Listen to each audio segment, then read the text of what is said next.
Hi, everyone. This is Jenny Ponzeric, and I wanted to talk a little bit today about some things that I'm hearing from a lot of graduate students and newer school psychologists. And I keep hearing and I keep reading a lot of things about being really nervous about the first year, feeling a little robbed about the pandemic taking away the last couple of months from, for some people, their first year as a school psychologist. For some people, it was their last year being a graduate student and those last couple of months really hoping to gain that independence before walking into their first year of being a school psychologist. So let's talk about this a little bit. What I'd love for you to do is just pause this video for a quick moment and just jot down what are the top 2 to 3 worries that you have about this upcoming fall. Just pause the video right now, jot them on down. Maybe you could write down a lot more than 2 or 3. Maybe you could write down 20. Get them out of your head. And when you're ready, come back in and let's pick up the video again. Now, what I want to share with you is no one ever feels ready for their first year. I can't imagine in the history of school psychology anyone who has ever felt super duper ready. I know that some school psychologists starting their first year came in like I did. I went directly from undergrad to graduate school to getting my first career job as a school psychologist. That was pretty big. I was 23. It was very nerve wracking. But I also remember it was really nerve wracking my first day being a camp counselor. And I remember it was very nerve wracking the first day I worked at the front desk at the gym. I think that anytime we walk into a new job, we're nervous. We're not quite sure of the expectation and the personalities and what to expect. And we always want to do a good job, whatever we're doing. So I think we need to put a little bit of that into perspective. And COVID or no COVID, pandemic or no pandemic, school psychology is a big field and no one really feels ready their first year. And I would probably feel pretty comfortable to say that people probably don't feel really comfortable walking into their second year or their third year. For some people, their fifth or their 10th year. And I think it's important to know that everyone walking into fall 2020 is in some ways at the same like level playing field. No one's walked into a fall with a pandemic going on. We're all questioning about what it's going to look like. We all have a lot of uncertainties. So in some ways, some of my new school psychologists, my newer school psychologists, some of our graduate students out there, as you are thinking of this, be thinking about every single school psychologist has the same level of uncertainty that you do about this specific fall. Now, you can't always prepare for some things that are going to happen to you as a school psychologist. So I'm going to go through a couple of things that I remember during my first couple of years that I really have very clear memories 20 years later of thinking, I don't remember us talking about that in grad school. I don't remember going to a workshop about this. When did they talk about this? Was I absent that day? So I will never forget my very first year.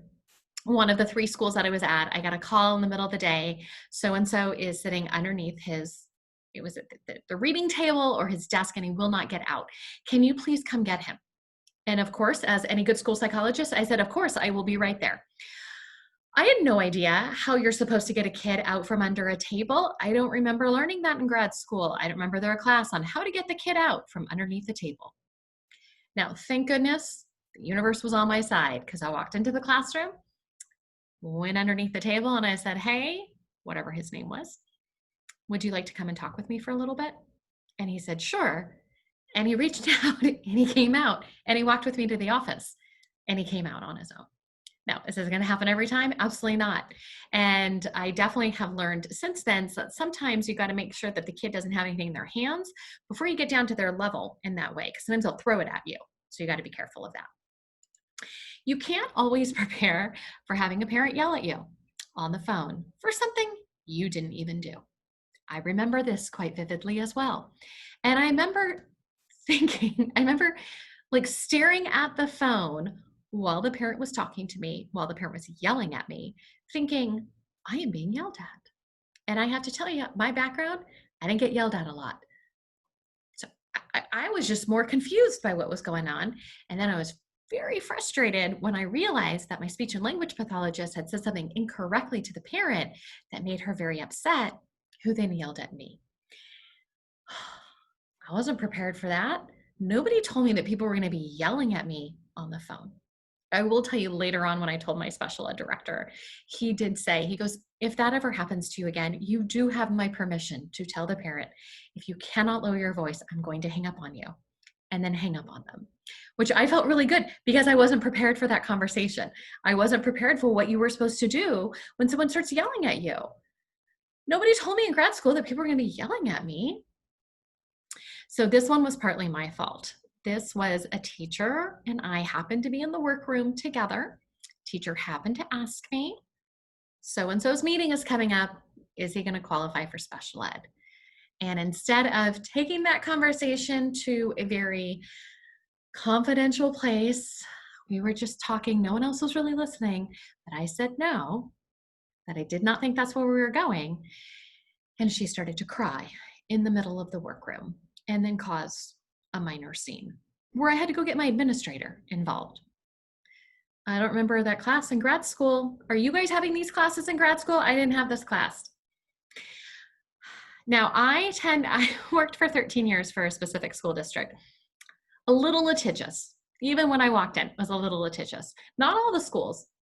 One of my 3 schools that I had during my first year was the school that was not going to be litigious. I mean, I think it's one of the reasons I got this school. I got some really like low-key schools.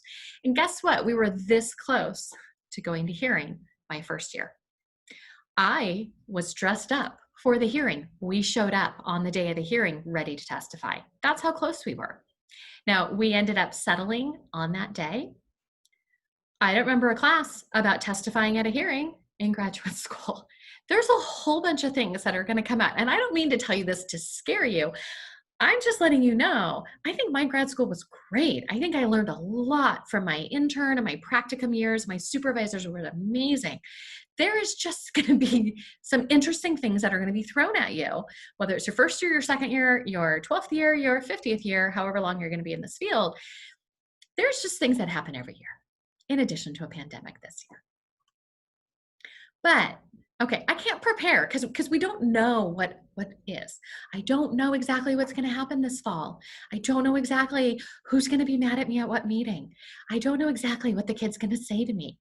We can't prepare for all of those things, but there are some things that you can prepare for and that you can depend on, so that when you get in these situations, you can depend on some of these different skills. One of those skills is the ability to pivot, is the ability to just change direction. Flexibility in your thinking as a school psychologist is key. A lot of times we have like a plan. We have a plan for our day. We have a plan for the fall. We have a plan for the month. We have a plan for the next hour. And then something happens. We have to pivot. We have to. Otherwise, you're just going to frustrate yourself. That is something that we can depend on. That is something we can depend on when whatever happens. We've got some problem solving skills. We all have some different problem solving skills. And you know what? I don't know about every problem that's going to come at me this fall, but I know that I have problem solving skills that I can figure it out. I have to tell you, my very first year as a school psychologist, I always had a meeting Monday morning at 7:45.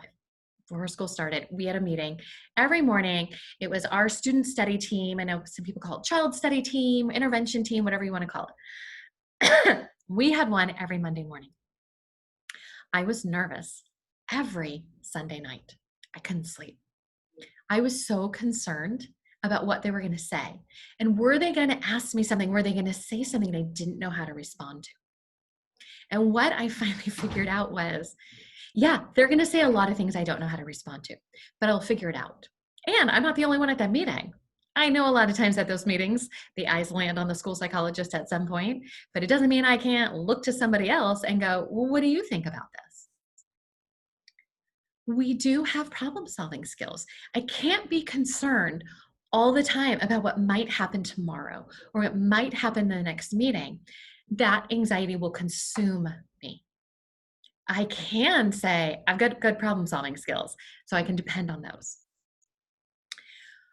We can also depend on the fact that we are able to deal with difficult situations. We are. Up until now, you have handled every difficult decision, sometimes really well. And hopefully you learned and are able to be like, yeah, I did those really well. And then the ones that you didn't do so great at, you can be like, what did I learn from that situation? What I could do differently next time. You're going to have difficult decisions, difficult situations, challenging meetings, challenging people. That's going to be fine because you've dealt with challenging things in your life before. You can depend on those skills. You can practice some of those skills now before we walk into the fall. Planning and organization skills, I think, are so key for school psychologists as well. There are a lot of different tools that are out there, a lot of different systems. The most important thing about the system or the practices or whatever it is that you use is that it works for you. That's the most important piece. It doesn't need to have all the bells and whistles, electronic, paper, cute and colorful, simple, whatever work. It needs to work for you. And you need to have a good planning and organization system so that when a crisis occurs, when something happens that wasn't planned for your day, that you're able to pivot, you're able to problem solve, you know how to deal with that difficult situation, and then you can come back and reprioritize your day, reprioritize tomorrow, right? All of these different things you've been practicing because you've been preparing for these. You know what's been preparing you? Graduate school. I don't care how long it's been since you've been in grad school. I always think of grad school. Yes, my teachers, the professors, the assignments, my internship, all of that was amazing. But if you take another step back, an interesting part from that is, what did being in graduate school prepare you for? And for a lot of us, we were in graduate school and we were doing a full-time internship or a practicum, or we were doing that and raising a family or having a part-time job. We were able to juggle a lot of different things. And that's what you have to do as a school psychologist. You got to juggle a lot of different things. You got to juggle a lot of different people's priorities. In graduate school, we have professors who think their assignment is the most important assignment. You should always be focusing on that. And you figured out how to do that even when 4 other assignments from 4 other classes were all due in the same week. And you're going to be able to depend on those skills that you've been practicing, have been practiced when you have 4 assessments that are due all in the same week, right? It's the same. We just got to be generalized. We got to transfer. We got to transfer those skills, right? As a graduate student, you have been able to watch some supervisors, and you've been able to watch some amazing supervisors, maybe some not so amazing supervisors. I would think anytime you are in a meeting with anyone, you are able to take on not just the knowledge, like what did I learn content-wise from this meeting, what did I learn about how different people acted and reacted in this meeting. Supervisors are amazing because most of our supervisors have been doing this for a while. So we can see, how did they react when something weird happened in that meeting? How did they react when that principal asked them to do something that they felt was unethical? How did they react to that? Now, once you're out of grad school, we usually don't have a lot of supervisors per se. We don't have a lot of other school psychologists hanging out with us in a day-to-day fashion, but we do have administrators and special ed directors and other people in meetings that we can look at, and how are they reacting in difficult situations? How are they doing these different things? Now, part of my background, I'm a school neuropsychologist, did the school neuropsych program. And one of my directors found out about that and decided that I had the wonderful opportunity to be in a lot of meetings with a lot of attorneys. I got a lot of cases where we had a lot of attorneys involved.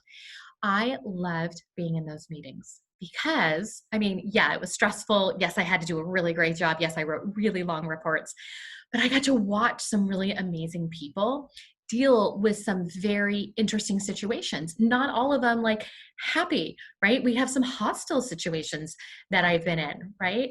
And I love watching, how did they deal with that? How did they deal with that? What can I learn from that? Now, maybe I'm not going to be in that same exact situation, but I've been in situations where I've been in meetings where parents start yelling at people, and you've seen it, and you're going to see administrators who deal with that really well. And you might be in a meeting with an administrator who doesn't deal with that well. You're going to learn from that. And then you're going to be able to step in the next time that you might be in that situation. I don't want you to think people yell at you all the time. I just keep bringing up a couple of instances of those. Now, COVID is an interesting thing. It's prepared us for some things, right? It's prepared us to pivot. It's prepared for us to think outside the box. It's prepared for us to deal with some different kind of situations. And all of us have had to deal with it. And we're still dealing with it. And we don't know what it's still, what's the outcome of this? We don't know. And one of the things that COVID has taught, and I've reflected on, is how I deal with the uncertainty. Because there's a lot of things that are uncertain in the world of school psychology. You don't know what's someone's gonna say next. You don't know what's gonna happen next. You don't know what's gonna land on your lap next. And that's okay. If I worry about that too much, I'm gonna be overwhelmed with that anxiety. Same thing if I start overwhelmingly think about what are all the possibilities of what could happen in the fall. You know what? I don't have any control over that. No one's asking my opinion on that one. No one's asking me, Jenny, what do you think we should be doing? Other people are going to make those decisions, and there's going to give us some level of certainty. There's still going to be some uncertainty out there. So think about, how did you deal with COVID? How did you deal with school closures? How did you deal with certain shutdowns? What do you want to learn from that? Are there any things you want to improve upon? Right? Because that will help you think about how you're going to deal with uncertainties in the future as well. And then all of us have had some unique twists and turns in our own lives. And we got to think and reflect about how have we dealt with those types of things. We're going to have twists and turns in our world of school psychology. And you have that capability of reflecting back and saying, well, how did I deal with those situations? Did I deal with them well?